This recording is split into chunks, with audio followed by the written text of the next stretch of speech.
On vous souhaite la bienvenue à ericlatour.com. On est à 4 mois des élections municipales un peu partout au Québec, dont Chambly. Chambly qui a une nouvelle mairesse depuis maintenant 2 ans. Une élection qui est arrivée en cours de mandat suite à la démission du maire Denis Lavoie. Ça sera même, dans son cas à elle, sa 3e campagne électorale en 4 ans.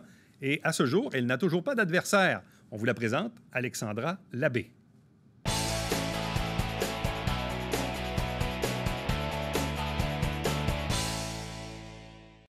Politique municipale, parlons de Chambly. Il y aura des élections partout au Québec et notamment à Chambly l'automne prochain. Il y a une nouvelle mairesse qui est en place depuis quelque temps, qui est arrivée un peu en cours de mandat dans une élection partielle, dans un contexte de mise en tutelle. Elle est avec nous, c'est Alexandra Labbé. Bonjour et bienvenue. Bonjour. C'est bizarre, cette semaine, j'ai un peu sursauté parce que quand on a reçu le communiqué officiel du gouvernement, de la commission qui nous disait, écoutez, la mise en tutelle est officiellement levée à Chambly. Moi, dans ma tête, c'était déjà levé depuis un petit bout de temps. C'est une technicalité? Bien, en fait, ça s'est fait vraiment par étapes. Puis je pense que c'est important de le faire aussi. Je nous ramène en arrière. Là, la tutelle, en fait, a été déclarée par le Conseil des ministres parce qu'il y avait des enquêtes sur Chambly, parce qu'on voulait permettre aux lanceurs d'alerte, aux gens qui ont dénoncé, de pouvoir travailler avec les enquêteurs et de se sentir protégés. Donc, c'est là où tout a commencé. Les premiers balbutiements de la levée de la tutelle, si on veut, se sont faits vraiment sur les décisions du Conseil. Donc, on a levé la portion où on avait un droit de regard sur l'ensemble des décisions du Conseil. Ouais. On a conservé seulement les ressources humaines comme tutelle.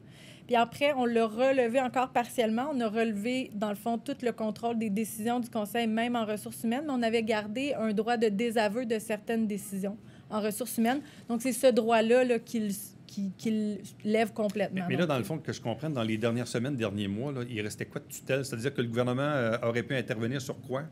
En fait, il aurait pu intervenir si le Conseil avait décidé de destituer un membre des fonctionnaires puis revenir sur notre décision. Donc, c'est vraiment admettons, de procédure de sanction ou de discipline. Mais c'était très, très lié aux ressources humaines tout à fait. De la ville. Sinon, pour le reste, vous étiez pleinement autonome, là? Tout à fait. OK. Non, mais c'est parce que je trouve ça intéressant. On reçoit le communiqué de la commission municipale, la ministre Laforêt, qui dit, écoutez, on salue la fin officielle de la mise en tutelle. C'est comme un événement, je sais pas. Vous faites un party? Ou... Bien non, mais ça va être le 19, là. On OK, c'est pas fait encore. Mais un petit party. Mais en même temps, c'est symbolique parce que la mise en tutelle, quand même, aura duré officiellement un bon laps de temps, là. Oui, mais je pense que c'était important de garder ce rythme-là aussi puis d'avoir quand même une certaine sécurité pour... On revient à ça, là, mais pour les dénonciateurs, pour ceux qui ont participé et qui continuent de participer aux enquêtes, elles ne sont pas terminées. Hein? Mais ça, c'est l'autre affaire, parce que, encore là, pour la remise en contexte, Denis Lavoie a été maire de Chambly a été réélu pour un 4e mandat, a fini par démissionner dans toute la tourmente de la mise en tutelle et des enquêtes. Il y a eu une élection partielle parce que le maire a quitté, mais il y a même des conseillers aussi qui ont quitté. Fait que, bref, il y a eu une élection partielle même dans plusieurs districts électoraux, au moins 3. 4 en comptant la mairie. C'est ça, au total. Ouais. Donc, mais là, je comprends que la mise en tutelle est terminée aujourd'hui, mais les enquêtes, elles, ne le sont pas. Non, c'est ce qui m'inquiétait aussi là, à partir du moment où les tuteurs ont parlé de s'en aller. Ça m'inquiète toujours, mais bon, on va faire confiance qu'ils connaissent leurs limites et leur champ d'intervention, puis ils ont considéré que le Conseil était capable de prendre les bonnes décisions. Donc, on va aller de l'avant. Là, vous êtes mairesse depuis combien de temps? 2 ans. Bientôt, le 23 juin, on va fêter, en fait, le deuxième. Ça va faire 2 ans. 2 ans. Qu'est-ce qui a changé entre il y a 2 ans et aujourd'hui? Oh, plein de choses, tellement de choses. Puis je suis vraiment contente parce que, bon, on ressort avec la relance, avec le déconfinement. Il y a la COVID à traverser. On se permet maintenant d'avoir plus de contact avec les citoyens, puis c'est ce qu'on me dit le plus souvent. Madame Labbé, on sent que vous êtes là, on sent qu'il y a des changements. Il y a des changements dans l'écoute, il y a des changements dans les processus décisionnels, que ce soit par les budgets participatifs, que ce soit par les grands chantiers de consultation publique qu'on a mis en branle. On a vraiment ouvert les portes de la ville pour permettre aux citoyens de vraiment s'impliquer puis de vraiment pouvoir avoir une influence sur les prises de décision puis sur les choses. Et c'est quoi l'ambiance au conseil? Parce qu'au conseil, il y avait quand même des conseillers associés à l'ancien maire Lavoie qui a démissionné. Là, il y a les nouveaux qui sont arrivés. Vous-même, vous étiez dans une équipe, mais maintenant, vous êtes indépendante. C'est dur à suivre. C'est dur à suivre. Une télésérie, votre affaire. C'est dur à suivre. Bien, je vous dirais que c'est dur sur l'énergie aussi. À s'embarquer dans une 3e campagne en 4 ans, c'est beaucoup. Oui, parce que vous étiez conseillère avant. Là. Oui, exact. Ça va être ma 3e. C'est dur à suivre. Puis en même temps, j'essaie de conserver toujours le même cap. Donc, moi, je suis la mairesse de tous les citoyens de Chambly. Mon objectif, c'est vraiment de servir tout le monde. Alors, j'essaie de participer avec tous les conseillers de manière égale. Puis, j'ai vraiment créé des mécanismes où on s'assure que tout le monde est invité, tout le monde a son mot à dire, tout le monde peut poser les questions et prend les décisions en toute connaissance de cause. Bon, là, d'ailleurs, puis vous l'avez déjà fait, mais expliquez-le encore à nouveau. Vous étiez, évidemment, à la tête d'une formation politique, oui. Mais assez rapidement, vous vous êtes déclarée indépendante. Pourquoi? Bien, comme je viens de le dire, pour moi, il y avait un certain malaise avec toute la portion partisane, la portion où on prêtait une oreille plus attentive à certains, bien, aux gens qui avaient des cartes de membres de notre parti, où on avait à repasser certaines décisions par un comité plus restreint. Pour moi, si j'ai été élue mairesse, c'est par la population au complet. Donc, pour moi, c'était difficile de me dire, bien, j'ai une oreille plus attentive à certaines personnes et pas à d'autres. Pour moi, c'est important de vraiment faire le travail pour tous les Chambliens. Fait que c'est vraiment à ce moment-là où moi, j'ai pris connaissance que le travail partisan, ça me plaisait pas. Et vous êtes toujours indépendante en date d'aujourd'hui. Vous allez le rester jusqu'à l'élection? Tout à fait. Okay. Parce que quand même, dans plusieurs villes au Québec, il y a des équipes, ou même, exemple, vous êtes indépendante aujourd'hui, mais vous pourriez ultimement former une équipe électorale. Mais de ce que je comprends, vous, d'ici l'élection, vous restez indépendante, là. Bien, oui, tout à fait. Puis j'encourage, en fait, les candidats aussi à Chambly indépendants qui veulent se présenter. Puis je pense que trop souvent, on se dit, bien, la politique municipale, c'est pas pour moi, justement, j'ai pas d'équipe, j'ai pas les ressources, j'ai pas les moyens. Moi, je pense que tous les citoyens ont en eux la possibilité de venir représenter leur quartier. Donc, je pense que l'indépendance de ça... ce qui est intéressant, en fait, c'est qu'on n'est pas forcé de suivre des lignes de parti, on n'est pas forcé d'aller dans une direction qui n'est pas la nôtre. Mais là, l'ancienne équipe du maire Lavoie ou votre propre ancienne équipe à vous, est-ce que ces équipes-là existent encore? Présentement, d'enregistrer, je crois qu'il n'y a que mon ancienne équipe qui est encore en liste, mais j'ai comme le sentiment qu'il y a une nouvelle équipe là, qui est en train de se former avec certains au conseil, là, donc incluant un peu de ces deux équipes-là. On verra bien, mais officiellement, personne ne s'est encore déclaré. C'est l'affaire parce que moi-même, en vous invitant cette semaine, puis évidemment, on le fait dans quelques municipalités, on trouve ça important de faire un petit bilan avant la pause estivale. Là, je me suis dit, est-ce que Mme Labé a un adversaire? En tout cas, s'il y en a un, l'information n'est pas arrivée à moi, là. Bien, pour l'instant, officiellement, j'en ai pas. Donc, vous êtes seul en lice? Oui. Mais vous aurez probablement un adversaire. Bien, je le souhaite. Sinon, ça ne sert à rien de tenir des élections. Il faut qu'il y ait un débat d'idées, il faut qu'il y ait des échanges à faire, puis en fait, il faut donner un choix aux citoyens. Et c'est quoi, justement, ce débat d'idées que vous souhaitez? C'est quoi les enjeux à Chambly pour le prochain mandat? Bien, je vous dirais que présentement, un des enjeux assez forts puis qui revient beaucoup dans l'actualité, c'est le développement du territoire. Je pense que c'est un enjeu qui rejoint plusieurs villes dans la Grande Couronne, en fait, dans la grande région montréalaise. On a pris ensemble des décisions pour protéger nos terres agricoles. On a pris des décisions très fortes en termes de communauté. Maintenant, il faut repenser nos villes, il faut les retravailler, puis il faut les retravailler dans notre périmètre urbain. Pour Chambly, ça veut dire 90 % et même plus qui est déjà développé. C'est donc c'est du redéveloppement. Donc, c'est de repenser nos villes qui sont déjà elles-mêmes construites. C'est un travail qui est toujours très difficile en termes d'équilibre, puis c'est un travail qui demande énormément de courage politique aussi. Fait que je pense que ça va prendre des gens qui sont capables de prendre des décisions difficiles. Il y a des gros investissements à prévoir aussi. On a des infrastructures qui ont besoin, pas juste d'amour, qui ont besoin de sommes importantes là, pour les ramener aux normes. Donc, il y a des grosses décisions à prendre et je pense que ça va prendre des candidats courageux. Mais c'est vraiment l'aménagement du territoire, c'est-à-dire développement économique versus protection de l'environnement? Bien, tout à fait. Protection des derniers espaces verts qui nous restent en périmètre urbain, protection aussi de certains boisés en terre agricole. Je pense que l'aménagement du territoire, c'est vaste, puis ça se retrouve aussi dans l'aménagement de chacun des quartiers. Aménagement de certains parcs aussi qui se font attendre. On a lancé un grand chantier de plans d'infrastructures, d'espaces verts, d'infrastructures sportifs. Donc, suite à ce plan de match-là, il va falloir prendre des décisions. Mais il reste quoi comme espace vert en zone urbaine à Chambly? Bien, je vous dirais que le principal, c'est le résiduel du golf, là, qui a déjà été quand même développé en partie. Ouais. Mais il reste encore des terrains zonés blancs qu'on pourrait développer. Mais il n'en reste pas beaucoup. Très peu. Je vous dirais qu'on est autour de 5 % là, qui reste. Puis, tu sais, encore là, est-ce qu'on parle de terrain vacant? Est-ce qu'on parle de terrain redéveloppé? Parce que pour moi, une friche industrielle, c'est pas vacant, mais c'est quand même un potentiel de redéveloppement. Donc, on a quand même un jeu, mais il est très mince. Et c'est quoi le portrait des infras en général? Parce qu'encore une fois, si on dit, OK, on pourrait développer, mais encore là, est-ce qu'on a les infras? Est-ce qu'il faut surdimensionner? Est-ce qu'il faut investir? Même chose, puis là, je parle d'infra, je parle de tuyaux, mais on pourrait parler d'infrastructures sportives. Si vous dites, si on a plus de population, il faut donner des services, piscine, aréna et compagnie, bibliothèque, salle de spectacle.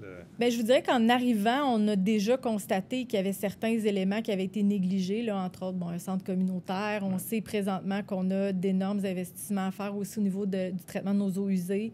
On a aussi des décisions à prendre, puis ça ne se fera pas tout seul. Hein. On travaille avec la SECTO, qui est un regroupement de 3 villes pour le traitement de notre eau potable, mais c'est sûr qu'on aura des décisions à prendre de ce côté-là aussi. Je vous dirais qu'on est pas mal à une croisée des chemins là, pour Chambly, donc pour le futur, puis il va falloir le planifier. Oui. OK. Parlons un peu de patrimoine à travers ça. Oui. Revenons entre autres sur la maison Boileau, qui a été démolie. Quelle est la suite par rapport à ce qui s'est fait? Parce qu'il y avait un projet de reconstruction. On en est où là-dessus? En fait, le projet de reconstruction, je n'ai jamais participé à ça. C'était l'ancienne administration. Okay. Quand on est arrivé, pour nous, on s'est dit que c'était vraiment un site qui devait être réapproprié par les citoyens, pour les citoyens. Donc, c'est vraiment un site où on voulait que le projet émane d'une initiative citoyenne, d'une proposition citoyenne. Donc, ça fait partie d'un des 3 budgets participatifs qu'on a fait en 2020. Et il va prendre forme. En fait, les 3 budgets participatifs ont commencé à prendre forme là, cette année, en 2021. Donc, c'est les jardins de M. Boileau là, qui vont prendre la place. Donc, un beau concept qui a été proposé par une citoyenne où on mélange En fait, on a retrouvé des carnets qui décrivaient les jardins de M. Boileau père. Donc, on va travailler un côté jardin, un côté rappel historique. On ne veut pas que l'histoire de la maison Boileau se perdent et ne portent pas un certain héritage. Donc, on va travailler aussi en muséologie, en interprétation historique. Ça va être vraiment un beau projet intéressant que les citoyens vont pouvoir se réapproprier. Bon. Parlez-moi maintenant de la Bénette. Oui. La Bénette, là, pour situer les gens, c'est un gros bâtiment, une usine, là, qui était, en le fond, pas très loin du pont de la 112. Là, quand on arrive de Saint-Jean-sur-Richelieu, sur le bord de l'eau, Exact. on voit le bâtiment là, qui est le long du boulevard Périgny et du bord de l'eau. C'est quoi l'enjeu avec ce bâtiment-là? Bien, en fait, on a reçu une demande de démolition pour... En fait, c'est pas la première fois qu'on reçoit une demande de démolition pour ce bâtiment-là. On a reçu la demande de démolition avec un projet quand même important, là, un projet de résidence pour personnes âgées et de logement, d'espace locatif là, pour des familles. Qui a été travaillé, là, je vous dirais, ça fait 2 ans environ qu'on travaille sur le projet, qu'on avait intégré dans notre plan d'urbanisme. On avait diminué le nombre de logements, diminué le nombre d'étages. Donc, un projet qui avait bien procédé là, à travers le comité consultatif d'urbanisme également. On était rendu, en fait, à la décision du comité de démolition quand l'équipe, en fait, du promoteur, là, de Groupe Sélection, nous a demandé de suspendre les travaux pour s'assurer là, qu'on avait vraiment en main toutes les informations pour prendre la décision. On est donc allé en contre-expertise. OK. Finalement, le constat, c'est que nos 2 expertises de professionnels en patrimoine, en architecture et en patrimoine, nous disent que l'enveloppe extérieure est à toute fin pratique inutilisable, donc on ne peut même pas la revaloriser ou la réutiliser. L'enveloppe intérieure, même chose. Il ne nous reste que la structure. Donc, structure qui a une capacité portante, qui serait fonctionnelle pour accueillir certains usages, mais qui demande énormément d'investissement afin de réussir à décontaminer et à préserver cet élément-là. Élément, puis on va se le dire, l'élément qui est une structure de béton qu'on coule de la même façon là, maintenant en 2021. Donc, c'était le débat et l'enjeu est tout autour de ça. C'est est-ce qu'on sauve la Bénette? Bon... J'ai du mal. En fait, j'ai du mal à dire, là, la décision des élus a été de ne pas aller de l'avant avec la démolition, puis j'ai du mal à vous dire aujourd'hui qu'on a sauvé la Bénette. Parce qu'en fait, tout ce qu'on a fait, c'est de repousser l'inévitable, là, qui est en espèce d'agonie très lente, puis on la voit se défaire. En fait, il y a des morceaux qui tombent jour après jour.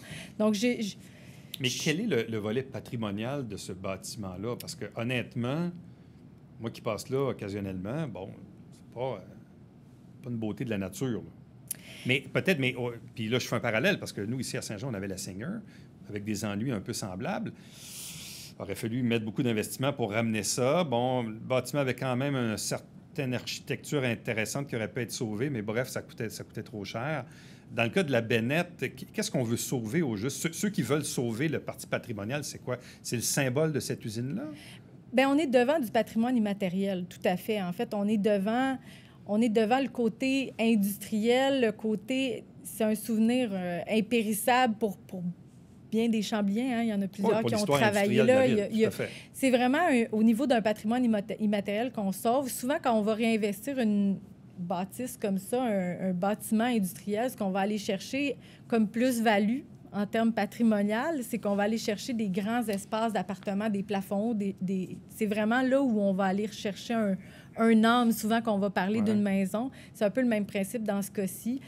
La Bennett, c'est difficile de le voir aussi parce qu'elle a beaucoup changé. Quand je vous disais que l'enveloppe extérieure ne pouvait pas être préservée, on a même du mal à vous dire quelle brique originale est là ou n'est pas là parce qu'elle a été, je ne sais pas comment le dire en bon français, mais elle a été patchée. On a vraiment rajouté différentes couches de briques. Donc, c'est là où ça devient difficile. Qu'est-ce qu'on préserve? On préserve un souvenir, donc un patrimoine plutôt immatériel que matériel. En même temps, c'est un peu comme la porte d'entrée de Chambly pour ceux qui arrivent de Richelieu ou de Saint-Jean. Bref, c'est le premier look qu'on a quand on arrive sur la 112. Oui, et les efforts étaient nombreux, justement en constatant qu'on avait d'énormes dépenses à faire pour préserver une structure. On a essayé d'envisager, en fait, plus de rappels architecturaux. On avait travaillé énormément le projet dans cet angle-là. Donc, de garder le même coup d'œil, de garder la même présence, de se réinstaller dans les mêmes marques, en fait, que l'usine originale. On sentait qu'elle était beaucoup plus petite que maintenant. Il y a eu beaucoup de rallonges. Donc, ça avait été un souci qui avait été fait. Bien, j'encourage les gens à aller voir sur YouTube. On a mis toute la décision du comité de démolition. Les conditions étaient très claires. Mais bon, la décision a été renversée. Est-ce que le Conseil a été divisé sur cette question-là? Ah oui, tout à fait. Ça a été à 5 contre 4. 5 contre 4. Bon, là, il va y avoir des élections. Il peut y avoir des têtes aussi qui bougent au Conseil. Est-ce que votre souhait, c'est de ramener ça à l'ordre du jour au moment du prochain mandat avec le nouveau Conseil de ville pour tenter d'aller dans l'autre direction? Bien, ça ne m'appartient pas. Puis des fois, c'est peut-être ça qui est difficile aussi à comprendre quand on parle de démolition de bâtiments patrimoniaux. Ça vient pas, c'est pas un désir de la ville ou c'est pas une demande de la ville, c'est pas la municipalité. C'est le promoteur. Voilà. Donc, c'est pas à moi de vous dire si l'intérêt sera là après les élections. Sauf que si le promoteur revient à la charge dans 6 mois, il vous redemande à nouveau. On reprend à zéro? On reprend à zéro. Le processus? Oui, c'est des processus réglementaires qui sont très, très encadrés dans la loi. Il y a vraiment un processus. Et pour vous, ultimement, un jour ou l'autre, ça va finir par être démoli, puis il va y avoir d'autres choses qui vont se bâtir. En fait, de manière imminente, il va arriver quelque chose. Là. On le sait, là. Peut-être pas près de la rue présentement, mais il y a des éléments qui sont en train de se décrocher là, de la façade puis de la bâtisse. Donc, on est arrivé 20, 25 ans trop tard. La Bennett qu'on aurait pu sauver. OK. Là, ça s'est-tu calmé un peu? Parce que j'ai vu que c'était un pas pire débat chez vous, là. Bien, ça va le rester, je pense. Tant qu'on n'aura pas statué sur son sort final, ça va le rester. Là, on reste avec ce même coup d'œil-là. Hein. Bon, autre sujet d'actualité, vous avez un problème avec les étangs aérés? Oui. Ça sent pas bon? Oh là là! On a des problèmes. Ça, en fait, ça touche, dépendant des vents, ça touche plusieurs personnes. Ah oui? OK. Ça nous met, je vous dirais, ça nous met beaucoup de pression. Les équipes sur le terrain sont en mode urgence et en mode solution depuis déjà l'année passée. C'est terriblement complexe et c'est souvent des essais-erreurs et c'est souvent des applications de solutions qui fonctionnent un certain temps, puis après, on doit retourner à la planche à dessin. Bon, je vous dirais qu'on a fait beaucoup d'essais-erreurs de l'année passée qu'on n'a pas à refaire. Donc, on a plus de progrès déjà de fait en début d'été, là, au moment où on se parle. On met les bouchées doubles. Vendredi, on va avoir une extraordinaire là, pour s'assurer d'accélérer les plans et devis, d'accélérer les travaux sur l'usine. Donc, on est bien conscient de la problématique. On y travaille, là, j'allais vous dire jour et nuit, mais c'est pas mal ça. Bon, puis là, quoi, vous perdez votre équipe de hockey junior 3A, les Forts de Chambly. C'est quoi, la Ville avait une entente avec les promoteurs ou je ne sais trop. Qu'est-ce qui fait, dans le fond, que... Là, je pense qu'il y a eu la COVID aussi, là. On la perd pas. On a essayé de la vendre parce que, force est de constater qu'on n'a pas les infrastructures pour avoir une équipe de ce calibre-là. à Chambly. Ah non, l'Aréna Lebel, ça ne marche pas pour ça? Bien, à une seule aréna, avec une population grandissante, des jeunes qui veulent jouer, qui veulent des heures de glace, qui ont besoin de temps de pratique. C'est à un moment donné, avec une seule glace qui est à nous, là. C'est sûr, on a le centre Issatis qui est un centre privé, mais avec une seule glace à nous, mais c'était difficile de pouvoir convenir aux besoins de tout le monde. On a une question d'espace aussi. Hein. Ça prenait quand même un vestiaire presque réservé en tout temps à l'équipe.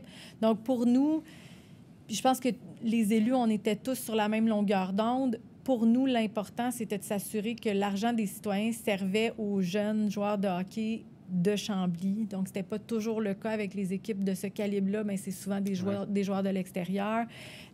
Donc, pour nous, c'est là où ça s'est joué aussi. Là. Mais la Ville était comme actionnaire de cette équipe-là? On était propriétaire de l'équipe. OK, la Ville est propriétaire de l'équipe. Oui, c'est particulier. Il n'y en a pas des tonnes d'endroits où c'est comme ça, là, mais c'était effectivement, c'est particulier. La vente s'est faite de manière particulière aussi, là, parce qu'une ville ne peut pas... on peut pas aller vendre des choses sur Kijiji. Hein, quand on est une municipalité, mais là, donc il a fallu... À qui? À la Ligue? Ben non, on a essayé, en fait, de faire un appel d'offres puis de demander à des acheteurs. On a eu 3 ou 4 offres, mais ça ne correspondait pas là, à ce qu'on essayait d'aller chercher. Il arrive quoi à ce moment-là? La concession... Bien, tout à fait. On a dissolu l'équipe, tout simplement. À perte, là, bien entendu. Oui, non, c'est triste parce que... on a donné des chandails aux joueurs qui devaient quitter l'équipe. On est vraiment triste de ça, mais on n'avait pas de solution. De rechange.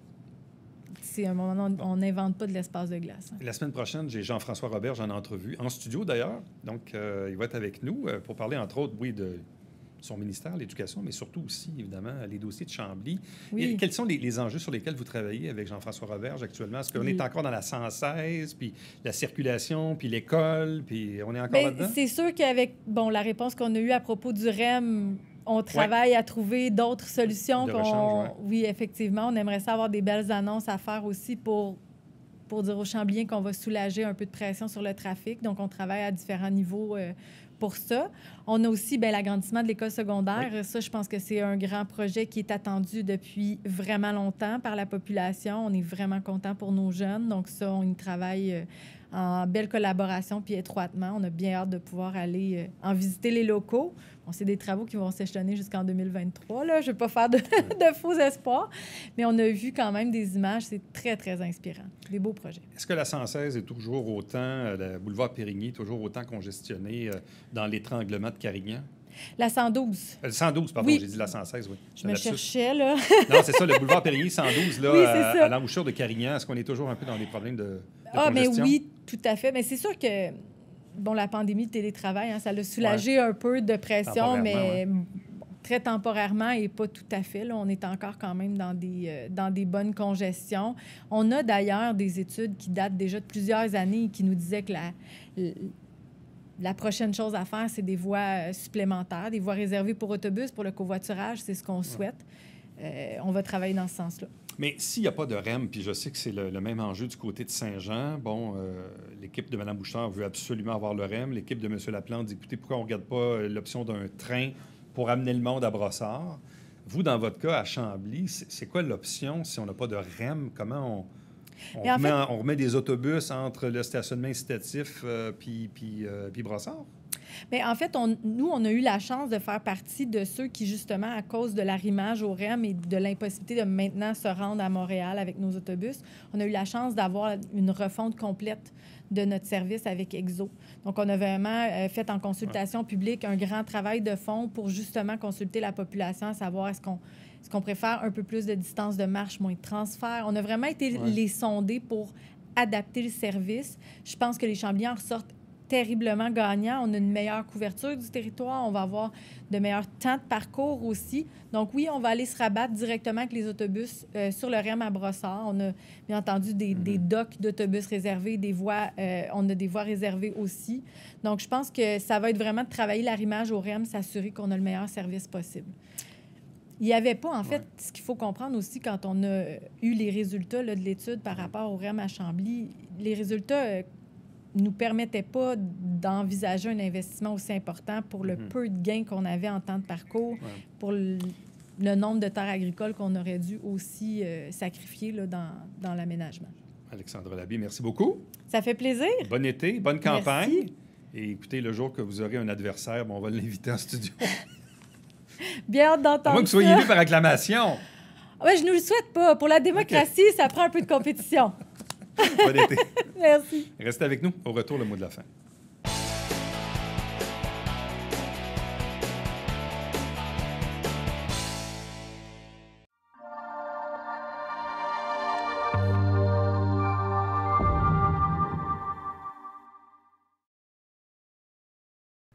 Salut, ici Alexandre Baudouin. Et François Trépanier. François, cette semaine à Sport Express. 26 ans de souvenirs de la Ligue junior 3A avec notre invité Marc-André Houle. Moi, je m'en vais jouer au golf. C'est le tournoi du Cégep de Saint-Jean-sur-Richelieu. Bon golf.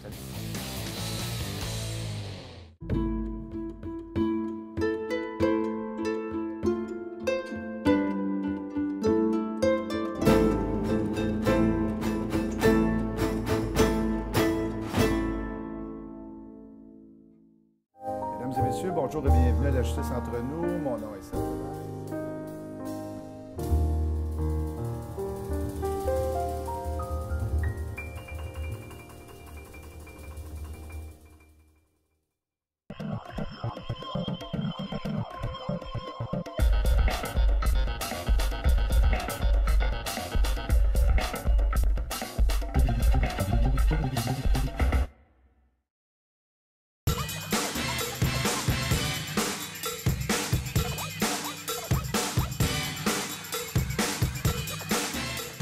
Dimanche, 9h30, Télé Bingo, on vous attend.